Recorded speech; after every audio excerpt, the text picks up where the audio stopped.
Love that Dusty. She has such a idiosyncratic voice. You always know it's her. She's perennially vulnerable, perennially young, a perennial teenager with that kind of angst in the voice and that cry for help, waiting, the little girl waiting to be rescued by the big white knight or whatever.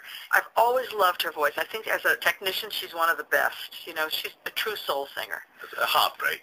Lots of heartbreak, and she's another one who you always believe.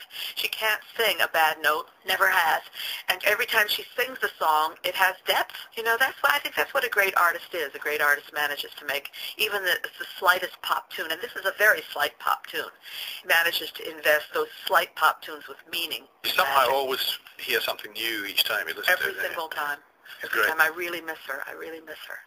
Dusty Springfield. So, Prince next and Little Red Corvette. A giant, just a giant recording artist, a giant live performer. This song captures youth at its absolute peak, and it has all the urgency of youth, and the beat is tremendous, and it's funny. He actually is one of the very few lyricists that can be really witty and hilarious, and I think it's just great that he has that ability. That it's something that people don't really pay much attention to, humor in songs, and he really does. Well, it's strange, isn't it? Because most people think of Prince as being a bit preening and pompous in his performance. Well, I think a lot of it's, I think I've met him on numerous occasions. He's very quiet. He does preen and pomp on the stage, but off the stage he's very retiring and very quiet. Very nice guy. But the act, the preening and pompousness, I think that's part of the gag. We've seen his old band. We went to see his old band, Time, Morris Day and the Time, in Las Vegas. They were playing at the Flamingo. And talk about preening and pompous, but hilarious.